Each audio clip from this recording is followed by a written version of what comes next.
Primeiro passo, e ele não seria especificamente só para médico, seria um planejamento no geral. É você saber aonde você quer chegar e você saber onde você está também.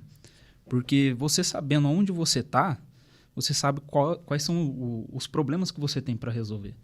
E muitos dos clientes que chegam para a gente, eles têm um pouco de receio de abrir a conta do banco, olhar o extrato, eles têm um pouco de medo, né, de saber... De eles fazerem de isso, eles você fazerem disse? isso, a disposição de fazer, o ímpeto de fazer, mas o fato de você olhar aquela dívida lá dá uma ansiedade. E isso o pessoal já me falou, e dá para perceber também que gera uma certa ansiedade de você poder Pelo levantar que a eu sua estou entendendo, situação. você está dizendo sobre a pessoa encarar a realidade. Encarar a realidade, exatamente.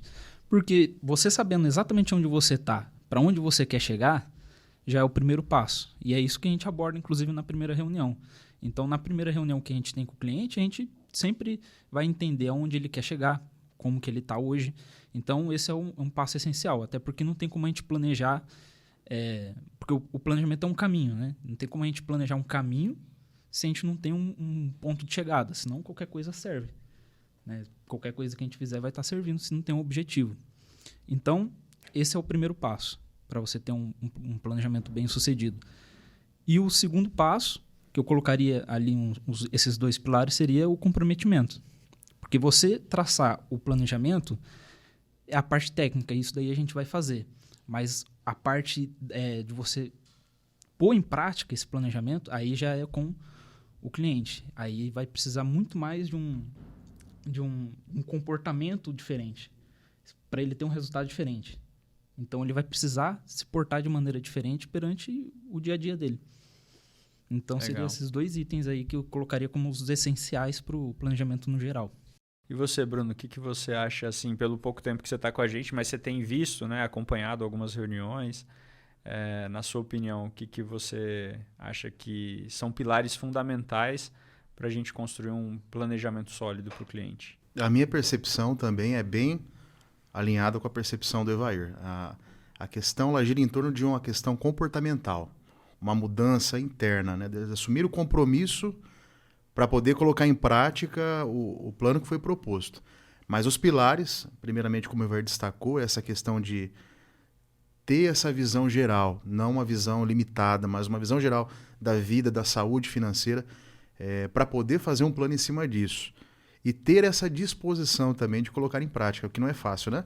Até conversando outro dia com o Evair, a gente estava comparando essa disposição com um plano de dieta, por exemplo, né? Para você atingir um resultado específico na sua saúde.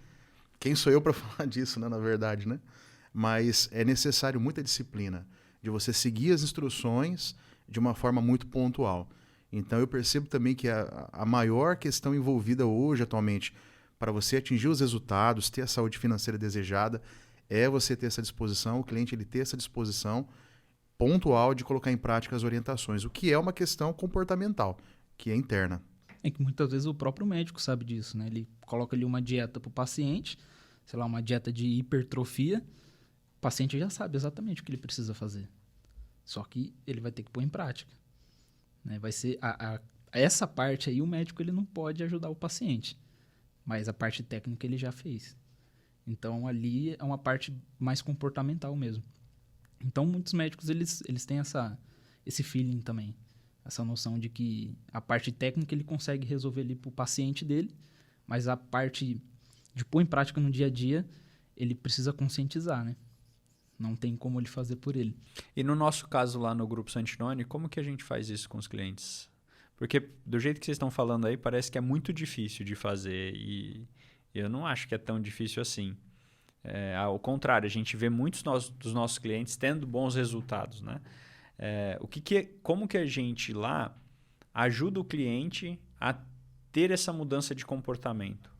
Olha, geralmente, o primeiro passo é o mais importante e também o que é mais difícil, geralmente, que é você começar a seguir um orçamento novo. Lá no Grupo Santinoni, a gente cria um orçamento novo para a pessoa seguir, para o cliente seguir, que nele ele vai ter tudo aquilo que ele precisa fazer. Então, muitas vezes ele pergunta, eu começo a fazer a partir de agora esse orçamento, eu começo a anotar os meus gastos agora, eu começo a usar o aplicativo agora. Sim, você começa a usar a partir de agora para você começar a se adaptar. É como você entrar numa piscina gelada. No comecinho vai ser incômodo, mas depois ele vai acostumando. E principalmente porque quando ele tem um orçamento, ele sabe como que ele tá. Então ele não vai ter aquele peso na consciência de será que eu podia ter feito isso? Será que eu passei demais no meu orçamento? Então ele vai ter uma consciência maior. Apesar de estar tendo que mudar a sua rotina, ele vai ter uma consciência maior e ele vai saber exatamente o que ele precisa fazer.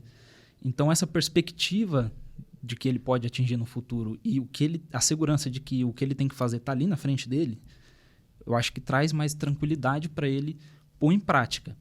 Mas ainda precisa ser posto em prática. Não é uma questão difícil, mas é uma questão de mudança de mentalidade mesmo.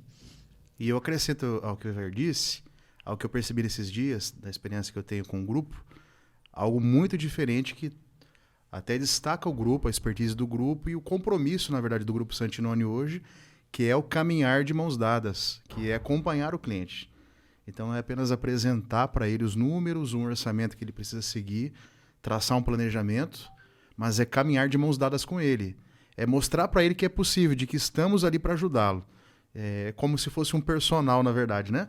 Para quem tem uma dificuldade hoje de emagrecer, talvez por conta própria seja muito difícil, mas com a ajuda de um profissional, alguém que esteja próximo, talvez se torne um pouco mais viável e a pessoa ela entende que é possível sim alcançar os resultados esperados. Legal, isso é bacana mesmo, né? Eu diria que esse é um dos principais pontos, né, de resultado dos nossos clientes. É a gente caminhar juntos com ele de mãos dadas. Por quê? Quando a gente fala de mudança de hábitos, de comportamento, são comportamentos pontuais que vão acabar... Tudo se acumula, né? Pequenos detalhes. Tem uma moça que passou lá, que trabalhava com a gente, que falava que a gente não tropeça em pedra grande, né?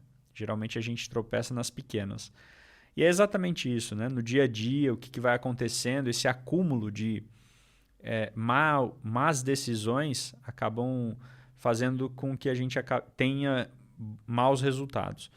Porém, quando você tem alguém junto com você para ajudar você a tomar boas decisões, ajudar você nas dificuldades, no dia a dia, na hora que você precisa realmente saber, bom, eu vou por aqui ou por aqui, né? E ter alguém que vai ajudar você a entender esse cenário, uma pessoa que conhece o seu financeiro, que conhece a sua realidade, que está ali para te ajudar, com certeza a pessoa acaba tendo bons resultados. E um detalhe interessante, quando a gente fala de mudança de orçamento, de comportamento, né? Muitas vezes os nossos clientes eles acham que a gente vai fazer mudanças mirabolantes, né? O cara vai ter que mudar muitas coisas, mudar de casa, mudar de carro. E não necessariamente isso acontece. Eu estou há quase 10 anos fazendo planejamento financeiro para médicos e uma única vez eu recomendei a um cliente vender o carro porque realmente estava muito fora da realidade. Mas foi uma recomendação, uma única vez. Eu nunca sugeri um cliente mudar de casa, eu nunca sugeri um cliente fazer uma mudança drástica no orçamento, porque não são esses que vão construir os bons resultados deles, são nas pequenas coisas, né? Então isso é legal de se falar também, porque muita gente tem medo de se fazer um planejamento financeiro porque acha que o cara não vai fazer nunca mais nada. Ao contrário, a gente tem visto, principalmente nesses clientes que têm chego com um nível de endividamento mais alto, né? Que eles conseguem aproveitar ainda mais o que eles estão fazendo dentro do mês. Ou seja, eles não tinham liberdade antigamente. Eles estavam presos num orçamento desorganizado. Mas agora eles sabem exatamente até onde que eles podem ir em cada um dos itens do orçamento dele de acordo com o que foi orçado, né? E é claro que isso passa pela aprovação dele, né? Porque se, como vocês falaram, se ele não quiser fazer, não tiver o comportamento de fazer, não vai conseguir fazer realmente, né?